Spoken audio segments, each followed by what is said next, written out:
Learning for opportunities and better life.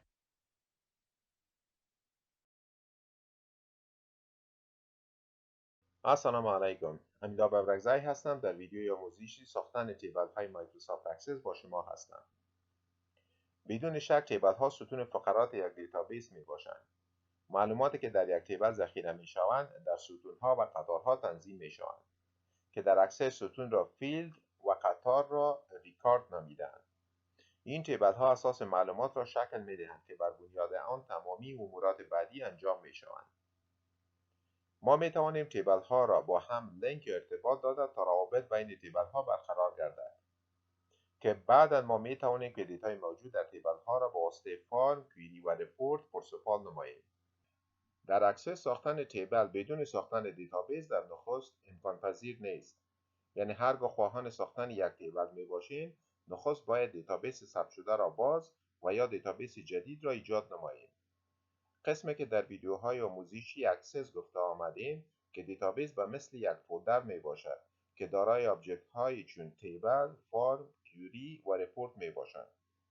خب برای ساختن و باز کردن دیتابیس فایل بالای فایل تب کلیک می نماییم و در بکستیج ویو آخرین دیتابیس فایل هایی که باز و بسته گردیده اند در کاتگوری ریسنت لیستشان در اینجا ظاهر می گردد.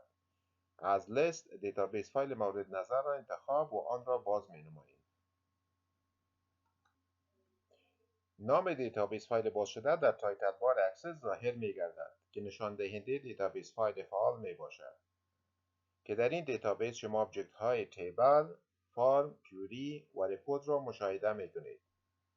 حال برای ساختن یک تیبل جدید بالای تب کریت کلیک نموده تا ریبون مربوطه‌اش ظاهر گردد و از گروپ تیبل که قبل از باز کردن دیتابیس غیر فعال بود بالای تیبل یا تیبل دیزاین کلیک می نماییم.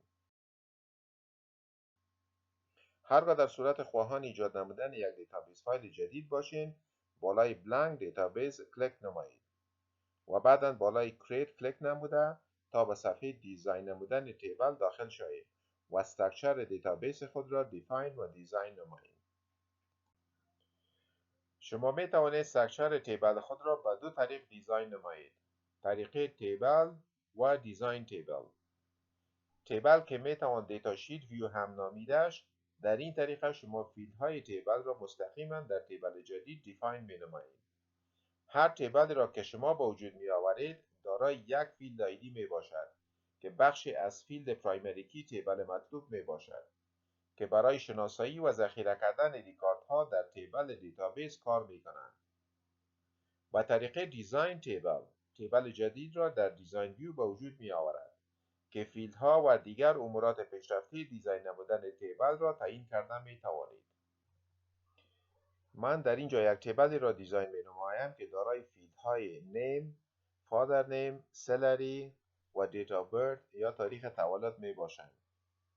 برای دیفاین کردن فیلد دومی بعد از فیلد آیدی بالای فیلد یا کالم کلیک تو اد کلیک می نماییم تا دیتا تایپ فیلد خود را مشخص نماییم. در دیتا تایپ ما برای اکسس مشخص می نماییم که چی نوع معلومات را داخل فیلد می نماییم: نمبر، تکست، تاریخ و یا کدام نوع دیگر.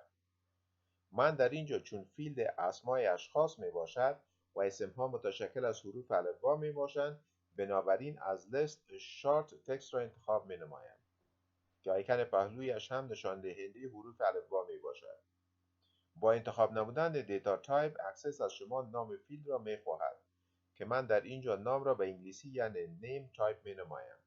برای انتخاب نمودن فیلد سوم استراکچر تیبل خود باز هم بالای کلیک تو اد کلیک می نماییم و این بار هم شارت تکست را انتخاب نموده و نام فیلد خود را فادر نیم نامگذاری می نماییم. و همین ترتیب دیتا تایپ فیلد چهارمی خود را دیت و تایم مشخص نموده و نام فیلد خود را تاریخ تولد یا دیت آف برث نامگذاری می نماییم.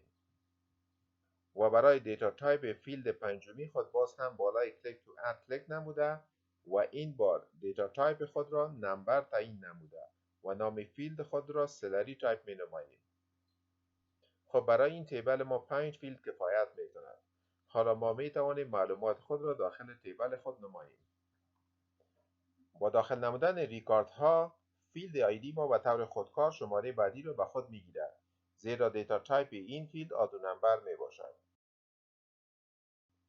برای دیدن دیتا تایپ بالای تیبل رایت کلیک نموده و از لیست دیزاین ویو را کلیک نمایید تا تیبل از حالت دیتا شیت ویو به دیزاین ویو تغییر یابد.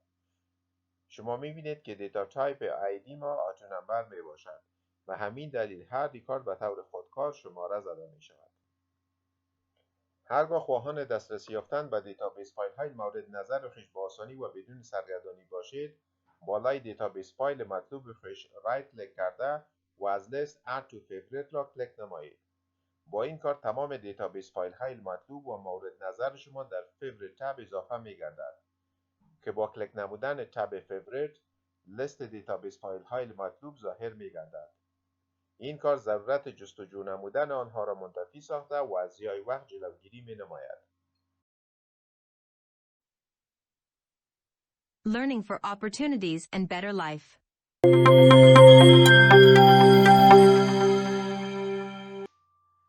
این بود محتویات این ویدیوی آموزشی ما. اگر ویدیو مورد پسند شما قرار گرفته باشد، لطفاً ویدیو را لایک و شیر کرده و نظرتان را با ما در کامنت شریک سازید. و اگر چینل ما را سابسکرایب نکرده اید، لطفاً چینل را سابسکرایب کرده تا از تمام ویدیوهای جدید ما مطلع شوید. تا ویدیوی آموزشی بعدی، در پناه حق باشید.